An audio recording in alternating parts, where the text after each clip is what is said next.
Hey everyone, welcome to my channel. My name is Thiago and today we are diving into how to integrate Microsoft Fabric and Git. Whether you are using Azure DevOps or GitHub, we will cover prerequisites and the initial sync that you need to know to get started. But before we start, if you haven't subscribed to the channel yet, now it's the perfect time. Hit that subscription button and stay up to date. Let's get started. Before we get started, just a heads up. You need to be a Fabric admin to enable features at tenant level. If you are not, reach out to your Fabric admin for the necessary permissions. Now, first things first, let's head over to the Fabric admin portal. You can access it by clicking on the gear icon and select Admin Portal. In the admin portal, the first thing is to enable the settings called User can create Fabric items. These allow users to create Fabric items like Lakehouse and Warehouse. You can turn this off later if needed. Just keep in mind that these settings doesn't affect any ability to create Power BI items. Next, let's find the Git settings. Use the search bar to look for Git. You will see 4 key options. Let's explore them one by one. First up, users can synchronize workspace items with their Git repositories. This is a mandatory setting. It allows users to import and export workspace items to Git repositories for collaboration and version control. Without this enabled, Git repositories won't be usable. Next settings. Users can export items to Git repositories in other geographical locations. This is optional but useful if your workspace and Git repositories are in different regions. The third setting is users can export workspace item with applied sensitivity label to Git repositories. This allows users to export items with sensitivity labels to their Git repositories. If your items are tagged with sensitivity labels, these settings ensure they are properly handled during export. And the last one. Users can sync workspace items with GitHub repositories. If you are using GitHub, make sure this is enabled. Now, let's move on to connecting Git to a workspace. In my case, I will use Azure DevOps. Before you begin with Azure DevOps, you will need a few things like project, repository, and the appropriate permission setup. I won't be covering the Azure DevOps setup in this video, but I will drop some helpful links in the description.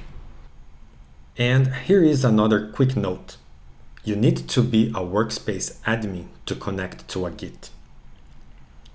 When you connect to a Git, the initial sync process will start. There are 4 main scenarios to consider.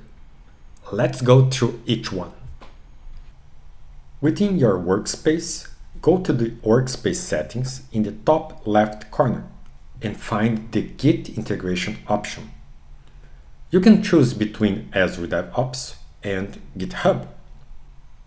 I'm going to use Azure DevOps for this example. Your Enter ID account will be used to connect to the services, and at this moment, you can't change it. After connecting, you have to choose your organization, project, and Git repository.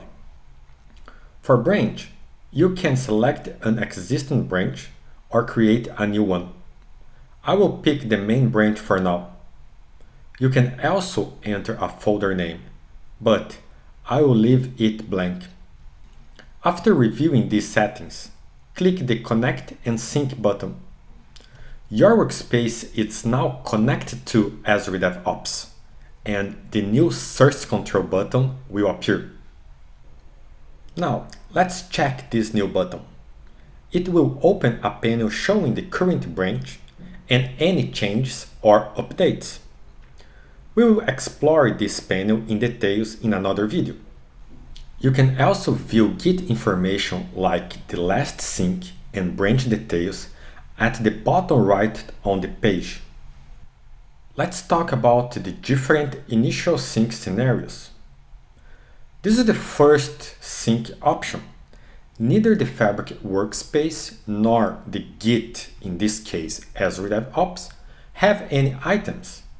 So, starting from the scratch, the initialization process will begin. Let's look at the second sync option. Now, you have a workspace with some items, and your repository is empty.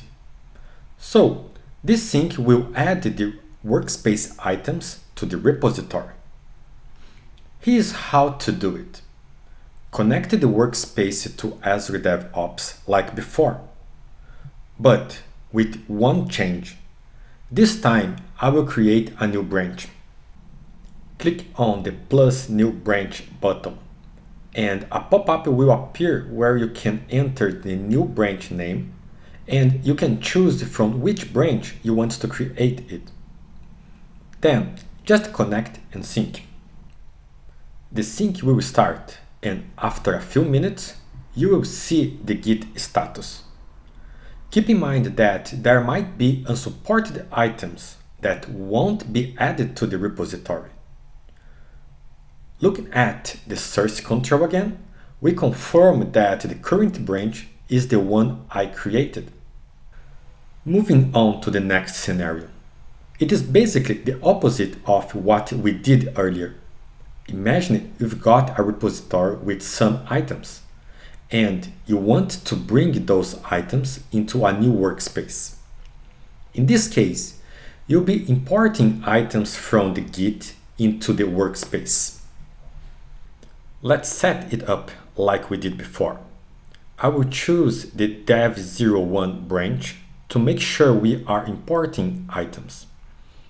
Once connect to the workspace, you will start seeing the items showing up, and the sync should be done in a few minutes. As we can see, the items were imported into the workspace. Now, the last scenario. The last sync option deals with situations where both the Microsoft workspace and the repository have items. So, let's say you have some items in another workspace and you want to sync them with the repository. I will configure the Git like I did before and pick the dev01 branch that has items. When I click the Connect and Sync button, a pop-up will ask what I want to do. This happened because we need to decide how to handle the items on both sides. If I choose sync content from Git into this workspace, it will overwrite everything in the workspace, which means I could lose some of my work. Also, it has an extra confirmation to make sure I understand the risks. If you choose sync content from this workspace into Git, it will add your workspace's content to the Git repository. I will choose these options, and after a few seconds, the sync will be completed. Let's make a quick recap of the initial sync options. First, if both Fabric Workspace and Git are empty, initialization starts from scratch. Second, if Fabric Workspace has items and Git is empty, workspace items are added to the repository. Third, if Fabric Workspace is empty but Git has items, those items are imported into the workspace. And the last one, if both have items, you will get a prompt to decide which items to keep. Whoa! We have covered a lot today. The prerequisites are important, and the initial sync can be done in many different ways. I'm just curious about how you are going to start using this. So, thanks for watching. See you in the next video.